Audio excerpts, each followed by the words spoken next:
Көрші ақысы, тәңір ақысы деген қазақта жақсы сөз бар. Әжем осы сөздің мағынасын мынадай мысалдармен түсіндіріп, санама сіңірмегенде көршіге деген ықыласым да, көзқарасым да мүлде бөлек болар еді. Ақыл берер әңгімесі үшін әжеме алғыс білдірем. Әжемнің әрбір ісі, әрбір сөзі бізге өнеге. Бүгін мен сіздерге көршіден не сұрауға болмайтыны туралы айтатын боламын. Бүгінде дәл түскі ас ішетін кезде көршіміз Зарипа апай сау етіп үйге кіріп келді. Бұл оның әдетіне айналып бара жатқандай. Оған үйдегілер де үйренген болу керек. Келе ғой деп төрін ұсынады. Бірақ менің үлкен кісінің бұл ісіне кәдімгідей ашуым келетінін жасырмаймын. Тағы да жай отырмай, енем сүйеді екен, тура астың үстіне келемін де тұрамын деп өз айыбын жуып шаяды. Осы әдеті үшін сыйласып жүрген көршіме көңілім суи бастады. Менің қабағымның түсіп, қасымның айқасқанын әжем де, анам да жақтырмай, бөлмеңе бар деп қуып жіберетінді шығарды. Түскі ас ішіліп болған соң, анам дастархан жинауға шақырды. Ашуланып жүрген түрімді көрген әжем, Зарипа апаңнан бір кесе шай мен тамақты қызғанасың ба? Оның аузының салымы бар. Алла әр пендесіне тиісінше несібе береді. Талқысына қарай несібесін алады. Оның тура шай үстінде келуі әдейі жасайтын іс емес, сәйкестік. Несібесін осы дәмнен бұйырып тұрғаны. Алла берген несібені адам тартып ала алмайды шырағым. Сондықтан да көрші келген кезде қуанып қарсы ал, барыңды алдына қой. Ол сенің дастарханыңнан дәм ауыз тисе, сенің ырзығың артып, несібең молаяды деді. Әжемнің айтқандарына ұялып кеттім. Қазір саған бір нәрсе айтамын. Ешқашан есіңнен шығарушы болма. Алла көршісімен жақын тұрған пендесін жақсы көреді. Сондықтан да көршіңмен қоян қолтық араласуды өсиет етем. Қай мекенде тұрсаң да, алдымен көрші ақысын ұмытпа. Олармен сыйлас, жақын тарт, бір үйдің адамындай болуың керек. Көршіден мына 3 затты сұрауға болмайды. Олар, әжем айтады, мейлінше дүкеннен сатып алуға тырыс. Егер алып келуге мүмкіндік болмаса, көршіңнен алған тұзға аз болса да ақы төле. Өйткені тұзда береке бар. Сен оның тұзымен қоса, берекесінде алып кетуің мүмкін. Сондықтан да өзің біреуден тұз алма, біреуге тұз берме. Ыбырайым пайғамбар келген қонақтың алдына нан мен тұз қояды екен.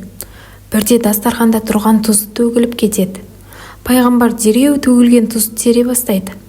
Қонағы ештеме етпейді, несіне сонша әуре болдыңыз дейді.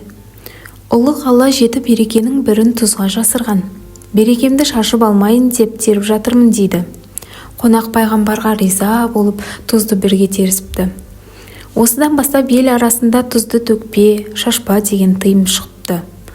Тұз төгілсе несібе азаяды, ырыс кемейді деп сенеді. Кей жерлерде тұз төгілсе, оның үстіне қант себеді. Онысы тұзым қатты болмасын, тәтті болсын деген ниетпен туған екен. Әлі күнге дейін қазақ арасында үйде тұз таусылып қалса, көршілер бір-бірінен сұрамауға тырысады. Алған күнде де үйдің бұрышына бір үйірін шашып кетеді. Екінші, ақы. Әжем айтады, қызым, көршің сені көмекке шақырса, оны жасап бергенің үшін ақы сұрама. Кейде есігі бұзылып, немесе баласы қараусыз қалып жатады. Осындайда бірінші көршіден көмек алады. Сол кезде уақытыңды алдым деп көрші ақша ұсынады. Өзгеге де беретін едім ғой, алшы деп қиылатындар да кездеседі.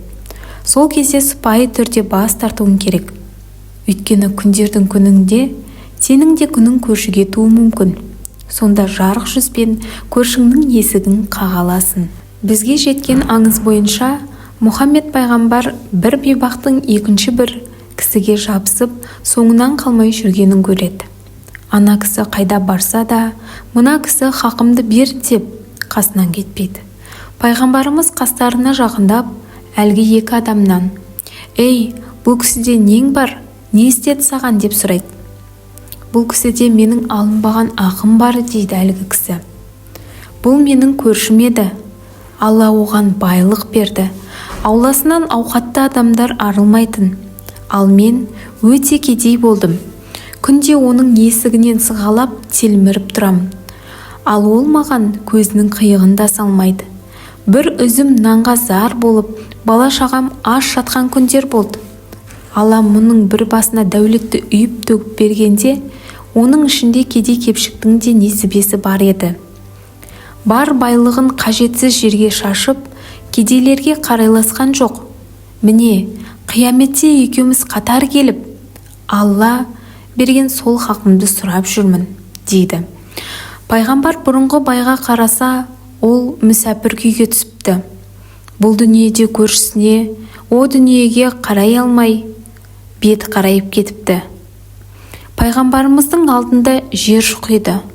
Пайғамбар, көрші ақысы, тәңір ақысы деген, көршісіне қарайласпаған, халін сұрамаған адамның менің үмметімнен емес, дейді де айналып жүре беріпті. Үшіншісі, ит. Әжем айтады, кейде тұқымы жақсы иттің күшігін асырап алғысы келетіндер болады. Бұл кезде де көршіңмен татуластығыңа сызат түсіргің келмесе, күшік беруге асықпа. Білетін көршің болса, күшікті сатып алу ырымын жасайды. Ал білмейтіндерге жаттығымен түсіндіруге тырыс. Онда тұрған не бар деп елемеуің мүмкін. Бір-біріне күшік беріп, иттей ырылдасып қалған көршілерді көргенбіз. Атадан келе жатқан кез келген тыйымның астарында терең мән бар.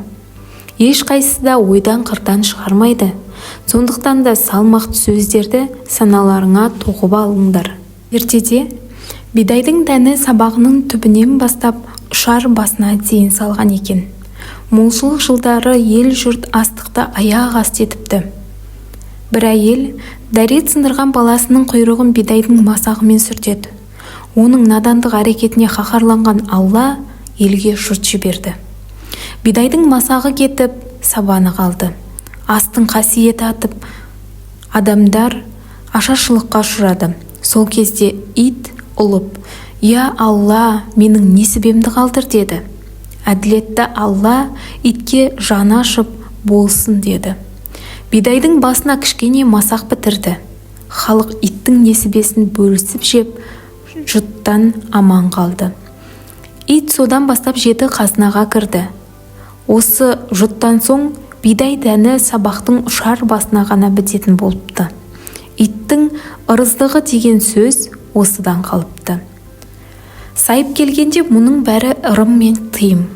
Десек те, қазақ ұрпағын тыйым арқылы тәрбиелегенін тарихтан білеміз. Ата сөзінен аттап өту бізге ауыр сын. Сондықтан да ата әжелеріміздің айтқан өсиеттеріне құлақ түріп, амал жасайық. Каналға тіркеліп, лайк басып, пікір жазыңыз.